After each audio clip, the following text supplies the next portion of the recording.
The moment I saw those matching numbers on my lottery ticket, my heart nearly stopped. $20 million. The kind of windfall most people only dream about. The answer to prayers I'd never even dared to whisper. As I sat alone in my living room clutching that small slip of paper, my mind immediately turned not to what I could buy for myself, but to what I could finally give my children. After all these years of struggle and sacrifice, I could provide Logan and Emma with the security I'd always wanted for them, a luxury home for each and $1 million check to start their new lives. My 66th birthday was just a week away. What better occasion to share this life-changing news? Little did I know that this blessing would reveal the painful truth I'd been avoiding for decades. I spent the entire day before my birthday cooking their favorite dishes, setting the table with my best china, and tucking away the real estate contracts and checks in my bedside drawer. The spread was perfect. Logan's spicy dishes on one side, Emma's sweet and sour preferences on the other. I sat at the dining table at 6 p.m., waiting for my children to arrive. Hours passed. By 10 p.m., neither had shown up despite their earlier messages about working late and being delayed. And my calls went unanswered, my WhatsApp messages unread. With a heavy heart, I wrapped the untouched food and stored the contracts away.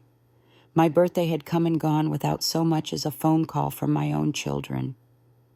The next morning, I ran into my neighbor Mary during my walk. As we chatted, another neighbor, Samantha, an old work rival I'd never gotten along with, approached us with a smirk. "I waited here all morning just to do you a favor," she said, thrusting her phone into my hands.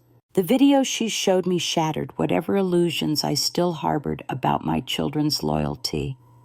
There they were, attending the 25th wedding anniversary celebration of my ex-husband Jeff and his mistress-turned-wife Chloe on the same day as my birthday. Logan had bought Chloe an expensive gold bracelet, while Emma had gifted her an entire gold jewelry set, calling her mom as if it were the most natural thing in the world. My granddaughter's innocent words cut deepest.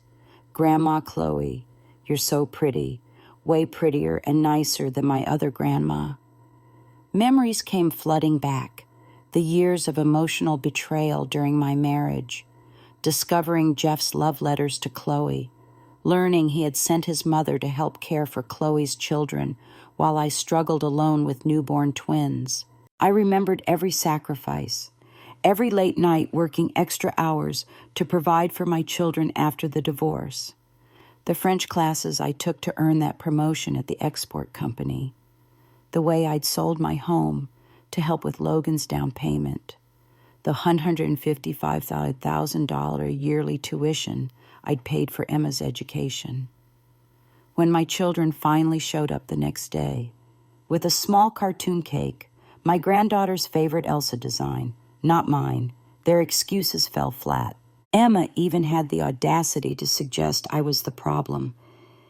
"If you hadn't caused that scene at City Hall, Dad never would have divorced you. Logan and I wouldn't have had to struggle. Dad wouldn't have ended up a low-ranking government worker." The truth was finally laid bare in their eyes. I was the villain of this story, not their father who had emotionally abandoned us long before the divorce. Looking at these adults whom I hardly recognized, I made my decision. "Get out," I told them. "I don't have children like you." As they left, I heard my granddaughter ask if I didn't want them anymore. And Emma's cruel response, "That's right, you don't have a grandma anymore." That moment of clarity changed everything. I tore up the real estate contracts I'd prepared. I hired an attorney to draft a new will donating all my assets to charity. I put Logan's house still under my name up for sale and stopped paying Emma's rent. For the first time in my life, I decided to live for myself. I bought a lovely villa with a private garden, adopted several cats, and opened a cafe bookstore that quickly became a local sensation. When Emma came looking for me months later, pregnant and sporting a bruise from her cheating husband, seeking support and sympathy, I simply told her, "You were the ones who abandoned me first. I chose to let you go. This isn't a recycling center. You don't get to come and go as you please." As years passed, life took its toll on others. Jeff suffered a severe stroke, and Chloe, who had once seemed so devoted, quickly abandoned him when medical bills depleted their savings. Logan, forced to care for his disabled father after his own divorce, found his life unraveling. Emma, now a single mother herself, finally began to understand the sacrifices I had made. She started sending apologetic text messages. "Mom, I understand now everything you did for us. You must have been so tired." I read every message but never replied. Some wounds cut too deep to mend. My cafe thrived. My home was warm and filled with purring cats, and the people who once weighed me down no longer controlled my life. After decades of giving, sacrificing, and enduring, I had finally learned to live for myself, finding joy in a good cup of coffee, a peaceful afternoon, and the knowledge that I was, at last, truly free. The $20 million that I'd initially seen as a gift for my children became my gateway to independence instead. Sometimes life's greatest fortune isn't about the money you gain, but about the burdens you finally have the strength to release. I stared at the silent phone in my hands, the screen dark and unresponsive despite my numerous calls. The clock on the wall read 10:00 p.m., and the carefully prepared feast laid out on my dining table was growing cold. Today was my 66th birthday, and neither of my children, my son Marcus, nor my daughter Sarah, had shown up to celebrate with me. Their excuses earlier about working late and project deadlines echoed in my mind as the hours ticked by with no sign of them. What made this particular birthday so special wasn't just another year of life. It was what waited in my bedside drawer real estate contracts for 2 luxury homes and checks for $1 million each. Just 1 week ago, I'd won $20 million in the lottery after taxes. I planned to set aside $3 million for my retirement and divide the rest between my beloved children. The surprise I had eagerly anticipated sharing all day was now shrouded in disappointment and growing unease. Around 11:45 p.m., my phone finally rang. It was Sarah. Before I could say anything, she rushed through an apology. "Mom, I'm so sorry. Work was crazy today, and I just couldn't step away. It's too late now, so I'll head back to my apartment. You should go to bed early."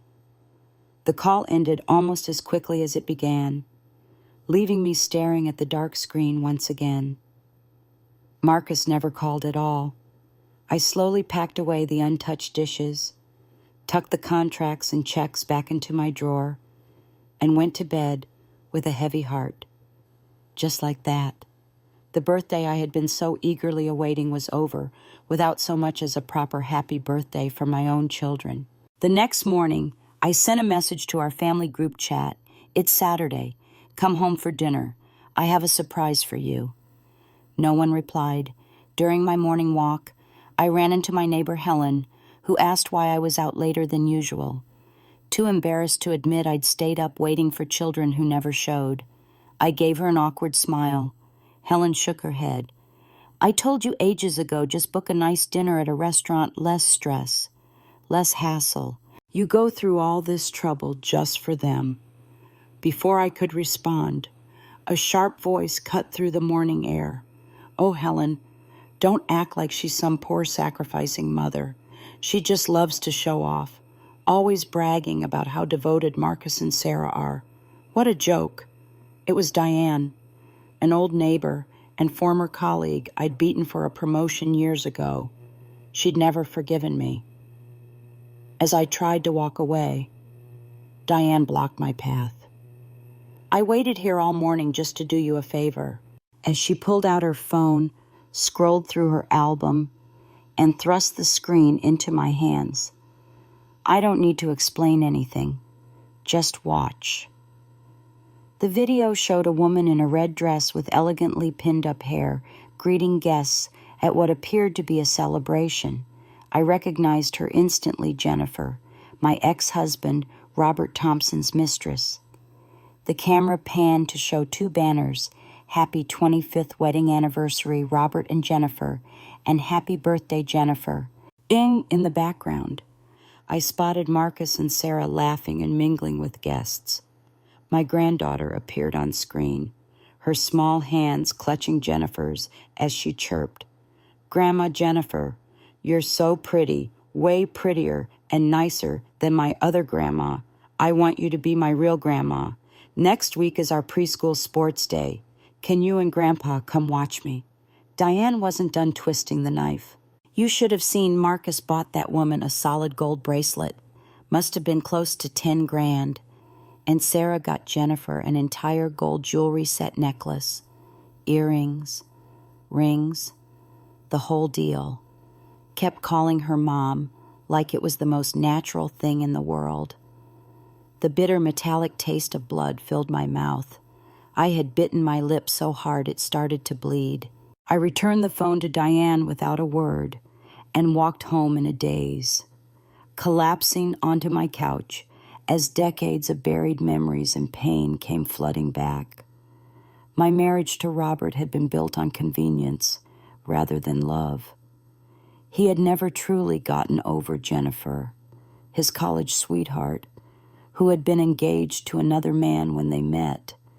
Even after we had twins, his heart remained elsewhere. I discovered years later that he had secretly sent his mother to help care for Jennifer's daughter while I struggled alone with our newborns.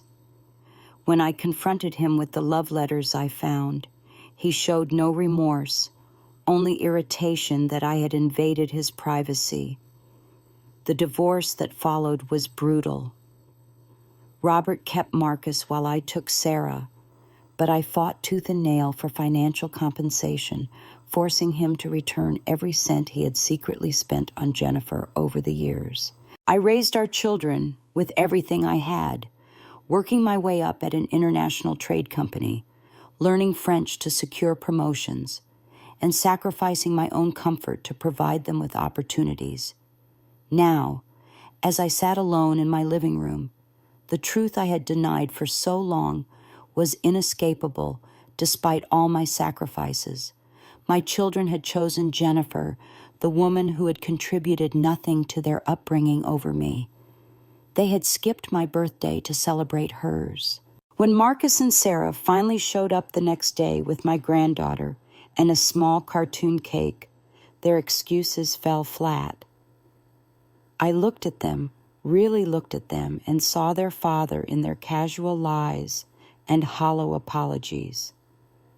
When I told them I knew where they had been, Sarah had the audacity to blame me for the divorce, claiming that if I had just endured, their father wouldn't have ended up in a low-ranking position and their lives would have been better. In that moment, something inside me hardened. "Get out," I told them. "Both of you. I don't have children like you." As they left, I heard my granddaughter ask, "Does Grandma not want us anymore?" And Sarah's cruel response, "That's right. You don't have a grandma anymore." My granddaughter's cheerful reply was the final blow. "Yay. That means Jennifer is my real grandma now." That night, I tore up the real estate contracts I had prepared for them. On Monday morning, I visited a law firm to draft a new will upon my death. All my assets would be donated to charity. I put Marcus's house still under my name up for sale and stopped paying Sarah's rent. For the first time in 66 years, I decided to live for myself. The $20 million that I had intended to share with ungrateful children would now fund my own dreams and happiness. After all, if they had their father and Jennifer now, I had no more reason to care. The lottery winnings that I had seen as a blessing to share had revealed a painful truth instead, but in doing so, they had finally set me free.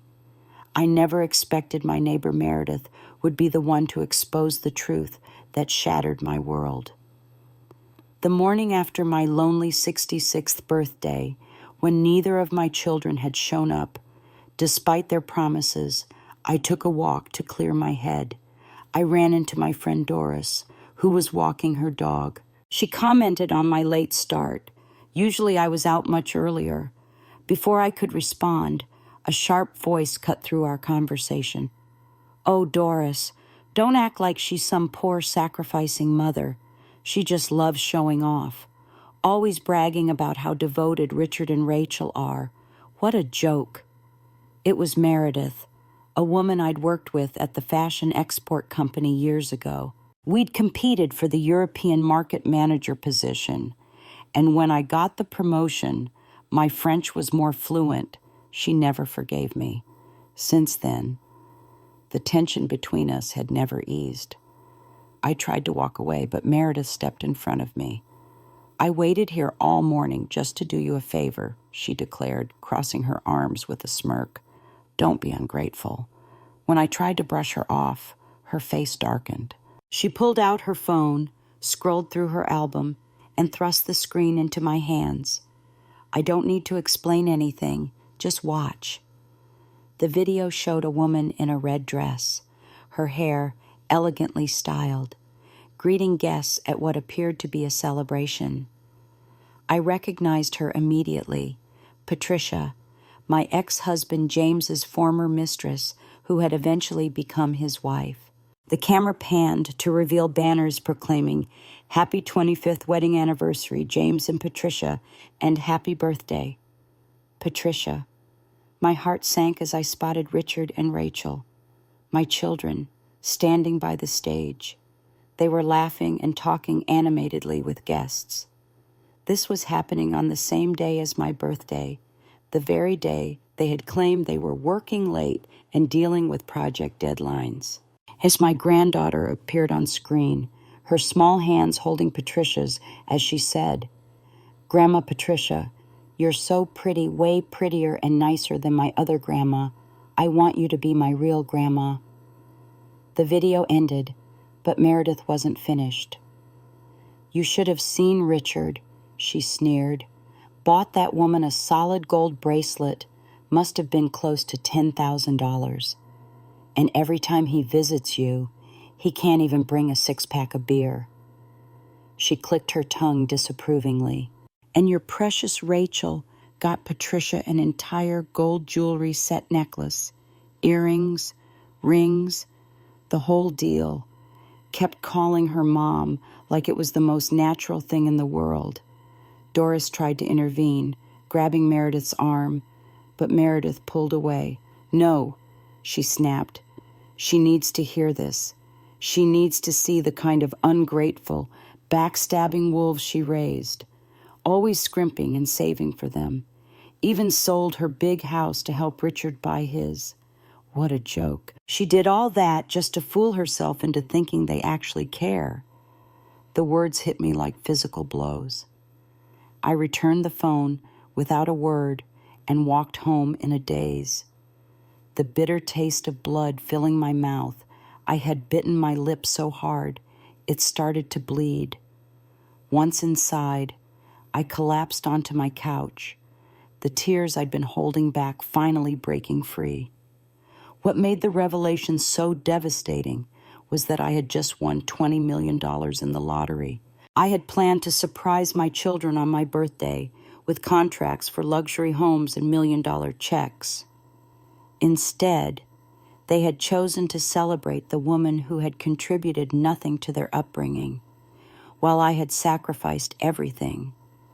I remembered how I'd helped Richard with the down payment on his house, selling my own home to raise the funds. For Rachel, I'd paid $155,000 yearly for her education at a private university and still covered her apartment rent. And now they had skipped my birthday to celebrate Patricia's. When they finally showed up the next day with a small cartoon cake, my granddaughter's favorite design, not something chosen for me, I confronted them directly. "You didn't come yesterday because you were at their anniversary party, weren't you?" I asked, my voice steady despite my breaking heart. Their guilty expressions confirmed everything. Rachel tried to justify their actions, saying that James had connections and resources that could help them. "If I can't rely on Dad," she asked pointedly, "am I supposed to rely on you in that moment?" I saw them clearly for what felt like the first time. "Get out," I said quietly. "Both of you. I don't have children like you." That night, I tore up the real estate contracts. The following Monday, I hired an attorney to draft a new will donating all my assets to charity, put Richard's house up for sale, and stop paying Rachel's rent. The video Meredith showed me had exposed my children's betrayal, but it had also freed me from the illusion that my sacrifices would ever be appreciated. The truth was painful, but within that pain, I found a strange gift, the freedom, finally, to live for myself. My marriage to William Parker was doomed from the start, though I didn't realize it until it was too late. When we met through a mutual friend, I was just 24, a proofreader at a small publishing house. He was 30, a respected analyst at the city government's research office with a promising future. My parents saw him as the perfect match, stable, well-employed, someone who could even help advance my older brother's career. They told me I was lucky to marry him. So without knowing much about his past, I agreed. I only discovered the truth after we were already bound together by law and later by children. William had never married before me for one devastating reason. He was deeply, irrevocably in love with another woman named Catherine. Their relationship had begun in their hometown, continued through college, and persisted through letters even after graduation, when Catherine followed through on a prearranged engagement to another man. Marrying me had simply been convenient for William, a practical arrangement, nothing more. We weren't openly affectionate, but we coexisted peacefully. There was respect, if little passion. I convinced myself it was enough. Not every marriage needed to be a whirlwind romance. Stability meant safety. In our third year together, I gave birth to twins, a boy and a girl. Thrown headfirst into motherhood, I felt overwhelmed, 2 crying infants, sleepless nights, a body still healing from childbirth. I asked William if his mother Evelyn could help for a while, but he always made excuses. His father was sick. His mother was too busy. She simply couldn't spare the time. On the twins' first birthday, Evelyn still hadn't visited. When I expressed my disappointment, William finally offered an explanation. His mother had suffered a bad fall while cleaning her house, injuring her lower back. She was recovering in bed and hadn't told us because she didn't want us to worry. Guilt washed over me. I'd been quietly resenting her while she was injured. The truth emerged when William's aunt visited to see the babies. I pulled her aside and asked about Evelyn's injury, offering $1,000 to help with medical expenses. The aunt hesitated, an odd expression crossing her face, half amusement, half pity. "Evelyn doesn't have a back injury," and she finally said. Finally, "I wasn't going to say anything, but every time I visit, I see you struggling alone with those babies, and it just doesn't sit right with me." She leaned closer, lowering her voice. "The truth is, William arranged for his mother to be a full-time nanny for someone else." "Who?" I asked, my stomach twisting. "Catherine," she replied flatly. "The woman travels a lot, and her husband is barely home. William sent his mother to take care of their children. So I felt something sharp and cold lodge in my throat. So she could take care of Catherine's children, but not her own grandchildren. The aunt nodded, sighing. Keep an eye on William. Make sure no one steals him away. That night, unable to sleep, I searched William's study. In the bottom drawer of his desk, I found a black and white photograph of him standing beside a young woman wearing a white floral blouse. The connection between them was unmistakable. On the back, delicate handwriting read, "Bound by heart, love buried deep, April 19th, 1969. In a locked cabinet, I discovered dozens of letters. Through Catherine's words, I pieced together their decades-long affair. When I was pregnant with the twins, Catherine had written complaining about her exhaustion balancing work and childcare. William, heart aching for her, had sent his mother to help while leaving me to struggle alone. Catherine's letters were cruel in their intimacy. Every time Evelyn takes care of me, I feel both guilty and happy. I want to call her mom, but I don't know in what capacity. I feel terrible for your wife. You barely make $500 a month, yet you still send me $500 in secret. You said your wife had twins. Well, the only thing I've ever seen give birth to two at once is my dog. I can't even imagine how big she must have been. Just the thought is horrifying. Gay. That evening, I confronted William, throwing the letters in his face. He watched my breakdown with chilling detachment, as if I were a stranger. When I had exhausted my voice, he sighed in irritation. "Are you done?" he asked, his tone bored. "There's nothing between us, just letters. If it bothers you so much, I'll stop writing them." The twins, hearing the shouting, began wailing. William locked himself in his study, ignoring everything. I forced myself to my feet, but discovered we were out of formula, something I'd reminded William to buy for days. When I kicked open his study door in desperation, I found him tracing his fingers over Catherine's photograph. His eyes filled with longing. "William Parker, you are a lying, heartless bastard." I screamed. "I want a divorce." Kasik for the first time, he showed real emotion, panic as he scrambled to gather the torn pieces of Catherine's face I had shredded, carefully tucking them into his pocket as if they were precious treasures. Then his face contorted with fury. He shoved me hard, sending me flying backward into the sharp corner of the desk. Through a haze of pain, I saw him hesitate for just a second before walking out, slamming the door behind him. That night marked the beginning of the end, though it would take 7 more years of degradation and quiet suffering before I finally secured my freedom.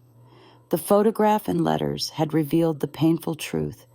I was merely the discarded wife in someone else's love story, pathetically struggling to hold on. I had cried myself to sleep on my birthday. Surrounded by untouched dishes, I'd spent hours preparing. Neither my son Daniel nor my daughter Emily had shown up, despite their promises. Working late, they'd said. Project deadlines. They'd claimed. By midnight, my phone calls had gone unanswered, my messages unread. I had tucked away the surprise I'd been so eager to share, the real estate contracts and $1 million checks funded by my recent lottery win. The next morning, I sent a simple message to our family group chat. "It's Saturday. Come home for dinner. I have a surprise for you." Hours passed with no response. Later, through a neighbor, I discovered the painful truth. They had skipped my birthday to attend the anniversary celebration of my ex-husband George and his wife Rebecca, the woman he had carried on an emotional affair with throughout our marriage. Sleep was fitful that night, my mind cycling through decades of sacrifice, The long hours learning French to secure promotions, selling my home to help with Daniel's down payment, the $155,000 yearly tuition I'd paid for Emily's education. How many nights had I gone without proper meals to ensure they could have everything they needed? How many opportunities had I declined to be present for their milestones? The digital clock on my nightstand read 3:17 p.m. when I heard keys turning in the front door lock. Emily's voice called out, "Mom, we're back." I remained motionless in bed, emotionally exhausted and unwilling to face them. Daniel's confused voice followed. "Mom's not home. Didn't she tell us to come for dinner this morning? Why hasn't she even cooked?" Emily sighed loudly enough for me to hear from the bedroom. "Who knows? She's been getting more and more annoying these past 2 years. So sentimental all the time. Every time I'm around her, I feel suffocated. It's so much easier being with Rebecca." "Keep your voice down," Daniel hissed. "If Mom hears you, she'll be upset." "So what if she is?" Emily snapped. "Are we really supposed to never see Dad again just to make her happy? He's still our father." Their conversation continued in hushed tones until my bedroom door creaked open. My 7-year-old granddaughter, Lily, bounced toward me. "Grandma, are you playing hide and seek with us? I found you." The voices in the living room fell into sudden silence. Seconds later, both Daniel and Emily rushed in. The light flicked on, and Daniel froze in place, staring at me, his mother lying in bed, face streaked with dried tears. His lips parted, his voice barely above a whisper. "Mom." Emily hesitated in the doorway, her expression unreadable. After a long moment, she cautiously stepped forward, reaching for my hand. "Mom, I'm sorry," she murmured. "We were so busy yesterday. That's why we couldn't come. Are you mad at us?"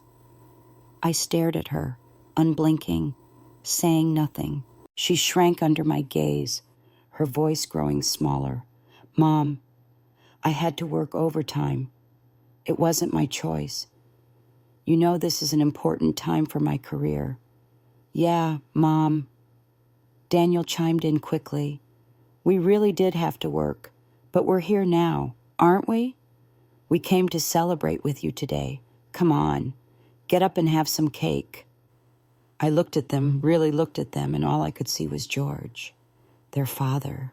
The way they lied so effortlessly, the way they twisted their words, trying to placate me just as he had once done.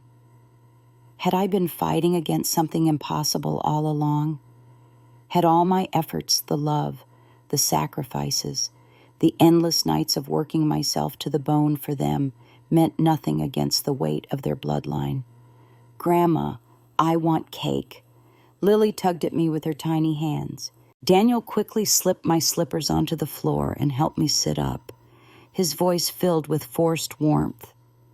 "Mom, Lily's been so excited all day about celebrating your birthday. The moment her dance class ended, I brought her straight here." They half led, half dragged me to the dining table. On it sat a 6-inch cartoon cake with Elsa from Frozen Lily's favorite. Not mine. I smiled, not because I was happy, but because I realized what a fool I had been. For over 30 years, I had given everything for these children, and they couldn't even bother to choose a cake that I might enjoy. Suppressing the anguish rising in my chest, I pulled out a chair and sat down. In a calm, even voice, I said, "Sit down. I have something to say." Daniel and Emily exchanged a glance before hesitantly sitting across from me. Lily, thinking we were about to start eating, stared at the Elsa figurine on the cake, her eyes bright with anticipation. I looked directly at my children and got straight to the point. "You didn't come yesterday because you were at their anniversary party, weren't you?" Their faces instantly changed. Emily's brows furrowed. "Mom, what are you trying to say?" she asked cautiously. I kept my voice steady. "If you wanted to attend their celebration, you could have just told me. There was no need to lie about working late and make me wait until midnight." Emily stiffened, her complexion paling. Daniel lowered his head in guilt. Minutes passed in heavy silence before Emily began to defend their actions, her tears falling onto my hand like fire. Daniel remained quiet, but his averted gaze spoke volumes. Looking at these strangers wearing my children's faces, I finally understood that some bonds could be irreparably broken. "Get out," I said quietly. "Both of you. I don't have children like you." As they left, I heard Lily ask, "Does Grandma not want us anymore?" And Emily's sharp reply, "That's right, you don't have a grandma anymore." The door closed behind them, and for the first time in decades, the silence felt like a blessing rather than a curse. I stood in my living room, the torn scraps of real estate contracts scattered around my feet like confetti. These were the luxury homes I had planned to purchase for Matthew and Olivia, with my lottery winnings dreams now shredded by their betrayal. The night before, they had chosen to attend their father's anniversary with his second wife instead of celebrating my birthday.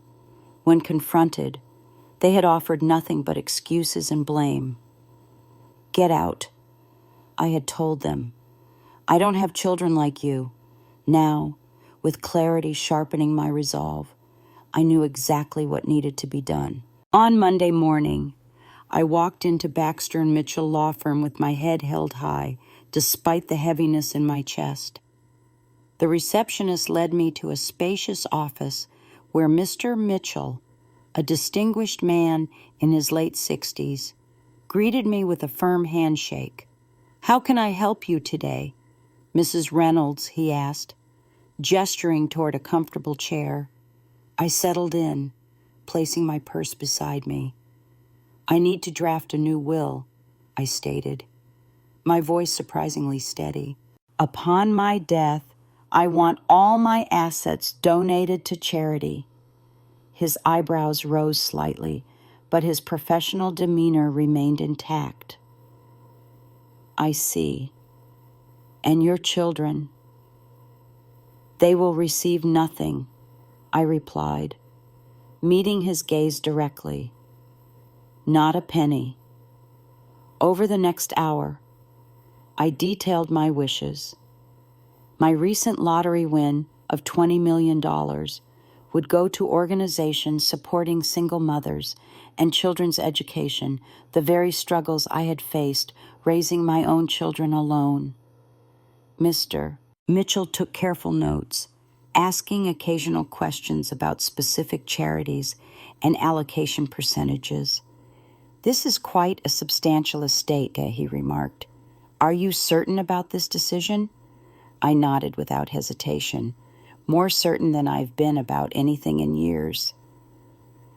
As he finalized the paperwork, I added, "There's something else. I need to sell a property, my son's house." Mr. Mitchell looked up from his notes. "Your son's house." "The house is in my name," I explained. I took out the mortgage myself to help him, but after recent events, I no longer wished to support him financially. By noon, I had signed the necessary documents for both the will and to initiate the sale of Matthew's house. Outside the law firm, standing on the sunlit sidewalk, I felt a strange mixture of sorrow and liberation. For decades, my children had been the center of my universe, every decision, every sacrifice made with their welfare in mind. Now, I had finally chosen myself. My next stop was the property management company that handled Olivia's apartment. The receptionist recognized me immediately. "Mrs. Reynolds here for the quarterly payment." "No," I replied. "I'm here to inform you that I will no longer be covering my daughter's rent." The woman's smile faltered. C. Starting when, effective immediately, I said, signing the necessary form to terminate my financial responsibility. On my way home, my phone buzzed repeatedly with Matthew's calls. I silenced it without answering. Let him panic. Let him feel a fraction of the pain I had endured. That evening, while preparing a simple dinner just for myself, something I rarely did when constantly thinking about my children's preferences, my phone rang again. This time, it was Michelle, Matthew's wife. After a moment's hesitation, I answered. There were still a few things left to say. The second the call connected, Matthew's furious voice exploded through the speaker. Mom, what the hell are you doing? How could you send a lawyer and a realtor to our house? Are you seriously selling our home? Have you lost your mind? His entitled outrage made my stomach turn. He wasn't asking. He was demanding, acting as if I owed him something. Olivia always said you were difficult, he sneered. I used to defend you, but now I see she was right. Just because we missed your birthday, you're making such a big deal out of nothing. No wonder Dad left you.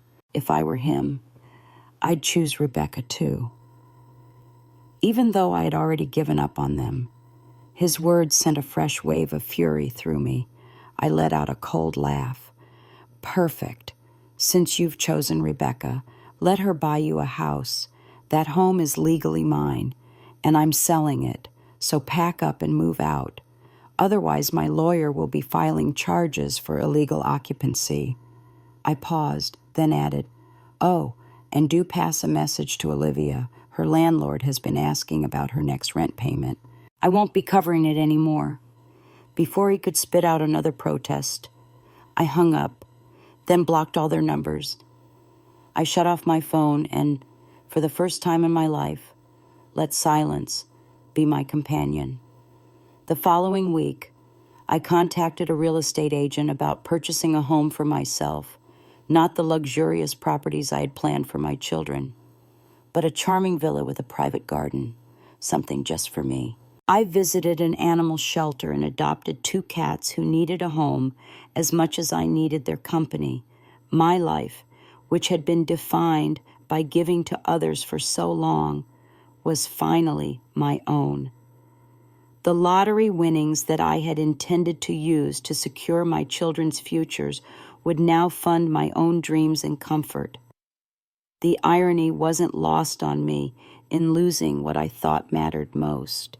I had found something I never knew I needed: freedom. After decades of putting everyone else first, I finally took a step that was solely for me. I terminated the lease on my cramped rental apartment and purchased a beautiful villa with a private garden, a space all my own, filled with natural light and possibilities. It wasn't one of the luxury properties I had originally planned to buy for my ungrateful children with my lottery winnings, but something more meaningful, a sanctuary crafted to my own tastes and desires. The real estate agent seemed surprised when I told her I was buying alone. Most clients your age are downsizing, she remarked, handing me the keys. I simply smiled. For the first time in my life, I didn't need to explain my choices to anyone. My new home had 3 bedrooms, one for me, one for reading, and one for guests, should I ever choose to have them. The garden wrapped around the property, with mature oak trees providing dappled shade over a stone patio. A small fountain burbled peacefully in the corner, its gentle sound washing away decades of noise and demands from others. After moving in, I hired Alice, a housekeeper who came twice weekly to handle the heavier cleaning tasks. At 66, I deserved to spare my knees the punishment of scrubbing floors. This simple act of self-care felt almost revolutionary after years of doing everything myself while simultaneously supporting my children financially. One afternoon, while relaxing on my new patio with a cup of Earl Grey, I had a sudden inspiration. The local business district had a vacant storefront I'd noticed on my morning walks. For years, I dreamed of opening a bookstore cafe, a cozy space where people could gather, read, and connect. Now, with my lottery winnings, I had the means to make it happen within 2 months. Chapter 1 was born a 3,000 square foot cafe bookstore with power outlets at every seat, shelves overflowing with books, and the air thick with the rich scent of freshly ground coffee. I designed reading nooks with comfortable armchairs, installed soft lighting that wouldn't strain aging eyes, and selected an inventory that balanced bestsellers with thought-provoking classics and local authors. Rather than seeking maximum profit, I created the kind of place I'd always wanted to visit. I hired part-time students and people with disabilities who needed employment, paying them fair wages and flexible hours. The community response was immediate and overwhelmingly positive. "This is exactly what our neighborhood needed," one elderly gentleman told me, settling into a leather armchair with his history book and black coffee, "somewhere that doesn't rush you out the door after 15 minutes. I hadn't expected the business to thrive so quickly, but within 6 months, Chapter 1 became a local sensation. People flocked to it, eager to experience the cozy atmosphere and thoughtfully curated selection. My young employees, concerned that business wasn't profitable enough, brainstormed monthly themed drinks to attract more customers. January's Golden Fortune Latte, February's Sweetheart Mocha, March's Coffee and Tea Fusion. Combined with the literary ambiance, these creative offerings worked wonders. Local travel bloggers and social media influencers began featuring the cafe in their posts, bringing in curious visitors from neighboring towns. Soon the cafe was bustling every day. When I noticed my staff looking exhausted from the increased workload, I immediately raised their salaries and hired additional help. "But won't that cut into profits?" my manager asked, surprised by my decision. "This isn't just about money," I explained. "It's about creating something meaningful for all of us." The unexpected success brought an unexpected visitor. One afternoon, I spotted Michelle, my son Matthew's wife, entering the cafe hand in hand with a man I didn't recognize. When she saw me behind the counter, her expression froze. She immediately let go of the man's hand and, after a brief hesitation, let out a self-deprecating laugh. "Matthew and I are in the middle of a divorce," she admitted. "He's been involved with a woman Rebecca introduced him to for a long time. I only started seeing my boyfriend after that." I nodded, keeping my expression neutral. I had nothing to say. Matthew and Olivia's lives no longer concerned me. Whatever happened to them, I wouldn't interfere. Michelle seemed to expect a reaction, perhaps judgment or interest in the gossip. But when I offered none, she sighed and turned to her companion.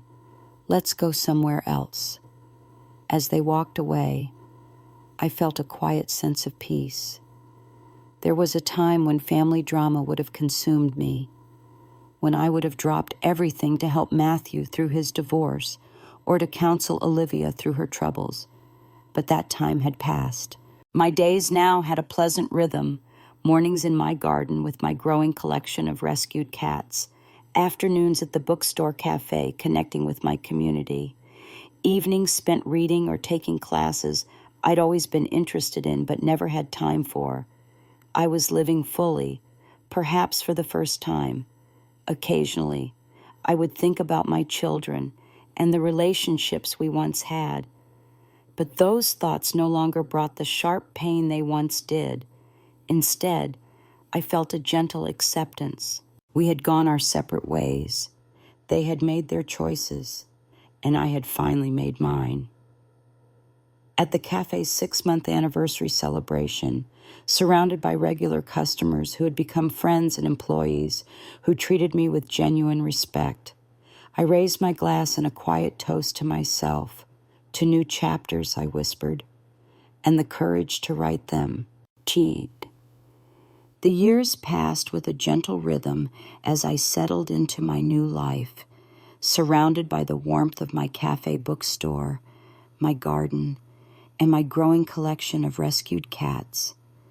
I had found peace in the absence of chaos, contentment in the simple pleasure of living for myself. The wounds left by my children's betrayal had scarred over, no longer raw, but still present a reminder of the lessons life had taught me. Then one evening, as I was closing the cafe, Margaret, a regular customer who had become something of a friend, approached me with an odd expression. "Did you hear about Jonathan?" she asked, referring to my ex-husband by the name everyone in town knew him by.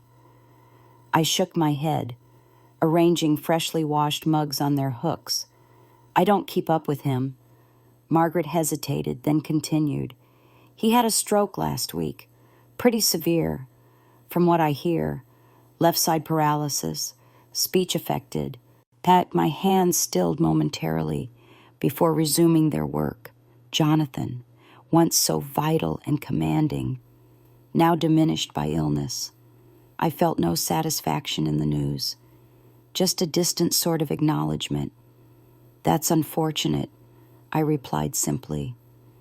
"Victoria has been at the hospital with him," Margaret added, watching my reaction carefully. Victoria was what everyone called his second wife, the woman he had carried on an emotional affair with throughout our marriage, the woman my children had chosen over me. I merely nodded. And Margaret, perhaps disappointed by my lack of reaction, soon left. But that night, lying in bed surrounded by the gentle purring of my cats, I found myself reflecting on the strange paths our lives had taken. 2 months later, I received an unexpected visit at the cafe. Michelle, my son Adam's ex-wife, arrived during the quiet afternoon lull.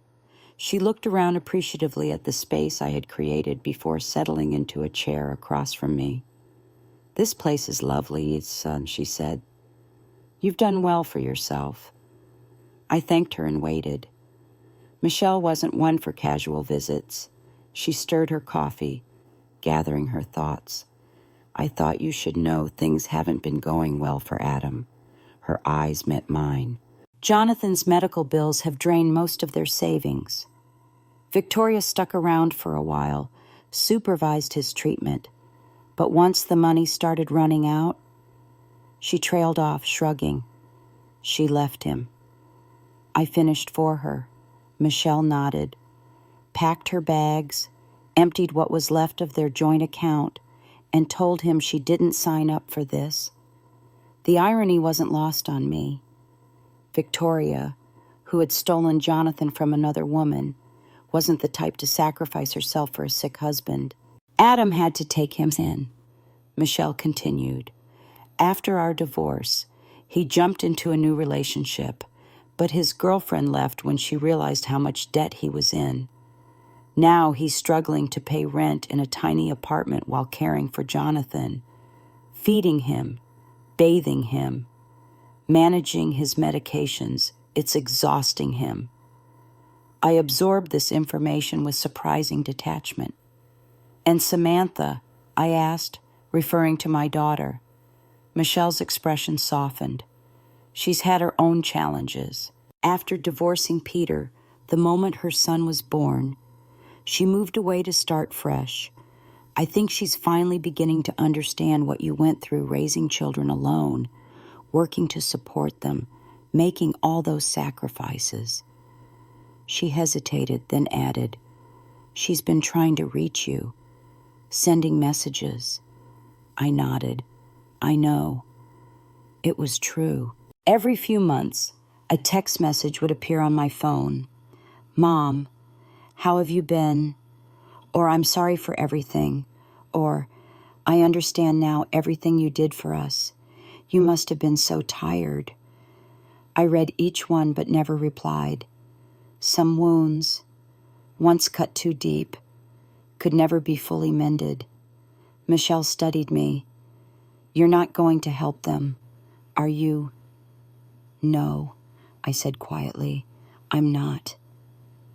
There was no malice in my voice, no satisfaction in their suffering, just a calm certainty that their paths were no longer mine to smooth.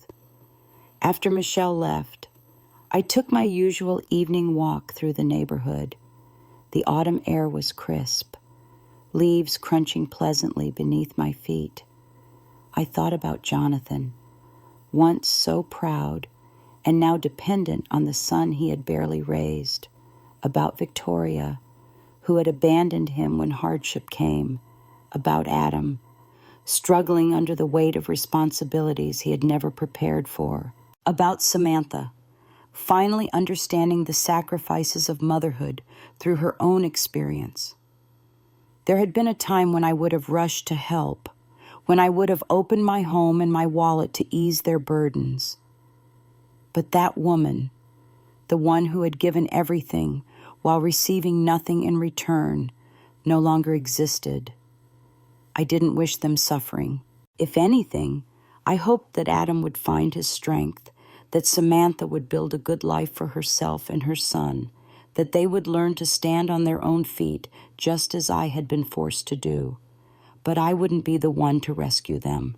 That evening, as I sat in my garden watching the sunset paint the sky in shades of amber and gold, I felt neither resentment nor satisfaction about their circumstances, only a gentle acknowledgement that life has a way of coming full circle, of teaching its lessons to those willing to learn.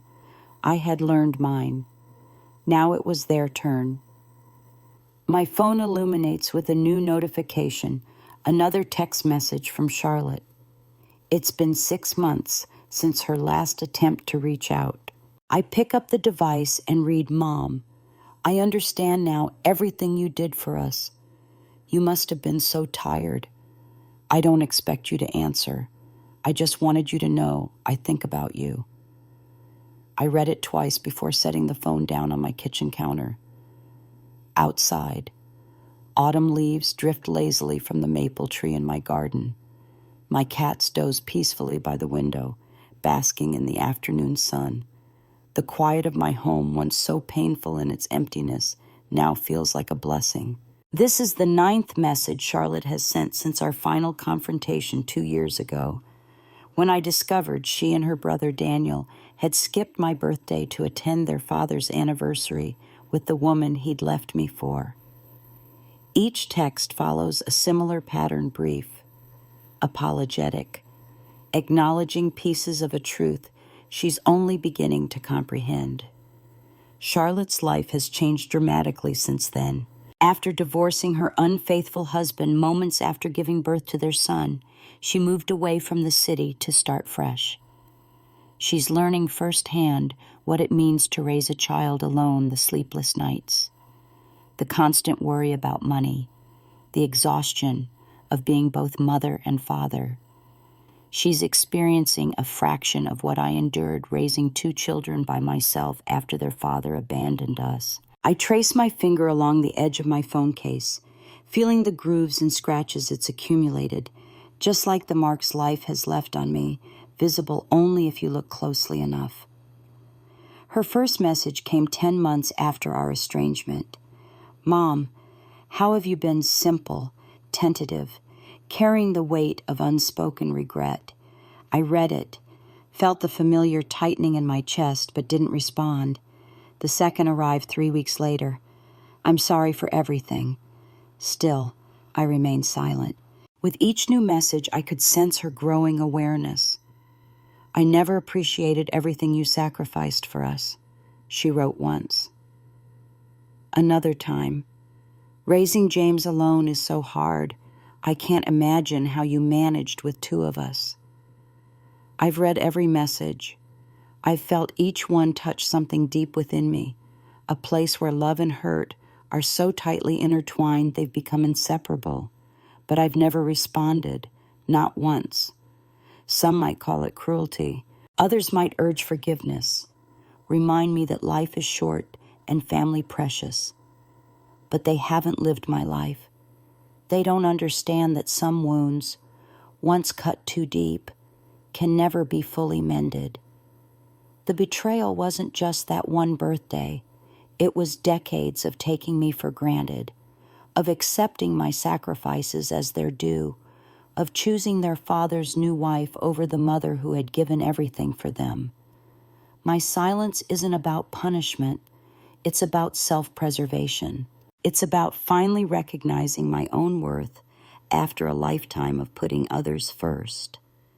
I still remember Charlotte as a little girl, her hair in pigtails, running to show me a drawing she'd made. I remember Daniel's first steps, his tiny hand clutching my finger for balance. I remember the pride I felt at their graduations, the thousands of meals I cooked, the nights I worked late to afford their school supplies. I remember it all, the beautiful moments alongside the painful ones. I don't wish them ill. If anything, I hope that one day Charlotte will truly stand on her own 2 feet, that she'll find her strength, that she'll live for herself as I finally learned to do. I hope she'll raise her son to be kinder, more grateful than she was. I hope she'll build a good life not defined by regret or past mistakes. But that journey is hers to make, not mine to guide her through. I pick up the phone one more time, read her message again, then set it down without replying. Instead, I stand and walk to the kitchen to prepare my evening tea. Today I'll use the special Earl Grey I've been saving, serve it in my favorite china cup, the small luxuries I now allow myself. Outside, the sunset paints my garden in golden hues. Tomorrow, I'll open my cafe bookstore, chat with regular customers, perhaps finish the novel I've been reading. My life continues, peaceful and deliberate, shaped by my own choices rather than others' needs. And somewhere across town, Charlotte's phone remains silent, waiting for a response that will never come. Time passes in the blink of an eye as I move through my days with a contentment I never thought possible. My cafe bookstore thrives, filled with the gentle murmur of conversation and the rich aroma of freshly brewed coffee. My villa, once just empty rooms, now brims with life shelves of books I've finally had time to read, plants that flourish under my care, and the soft padding of my rescued cats who keep me company. In quiet moments, I sometimes reflect on the journey that brought me here. For decades, my existence revolved around others, my manipulative ex-husband Harold, my children Ethan and Sophia, who eventually chose his new wife over me, my demanding parents who never offered support when I needed it most. Every decision, every sacrifice was made with someone else's happiness in mind, never my own. It took heartbreak to teach me the most valuable lesson of my life. True freedom comes not from wealth or status, but from releasing the burdens we were never meant to carry. After discovering my children's betrayal, I made the painful but necessary choice to reclaim my life. I redirected my lottery winnings from their future to my present. I stopped paying Sophia's rent and sold the house Ethan lived in but never appreciated. I wrote a new will donating everything to charity. These actions weren't about revenge. They were about finally acknowledging my own worth after a lifetime of diminishing it for others. Now at 66, I've discovered joy in simple pleasures, morning walks in my garden, conversations with cafe regulars who have become friends, evenings spent pursuing interests I'd set aside for too long. The woman I was before, constantly giving, endlessly sacrificing, desperately seeking approval, has been replaced by someone stronger, someone who understands that self-respect isn't selfish, it's necessary. It took me most of my life to learn this truth, but I'm grateful the lesson finally came. Friends, this story reminds us of perhaps life's most powerful truth. You cannot pour from an empty cup. So many of us, especially women, spend decades putting everyone else's needs before our own, believing this sacrifice makes us worthy of love. We give and give until there's nothing left, only to discover that those who truly value us would never want us depleted. Self-respect isn't selfish, it's essential. Setting boundaries isn't cruel, it's necessary. And sometimes, the most loving thing you can do, both for yourself and others, is to walk away from relationships that constantly take but never give back. It's never too late to begin again. Whether you're 26, 46, or 66 today can be the first day of a life built around your own joy and worth. The path might be painful at first, but the freedom waiting on the other side is worth every difficult step. Have you ever had to make the difficult choice between keeping peace and keeping your dignity? Share your experience in the comments below. Your story might be exactly what someone else needs to hear today. If this message resonated with you, please subscribe to our channel for more life stories that heal and inspire. Together, we're learning that our worth isn't determined by how much we give away, but by how courageously we honor our own hearts.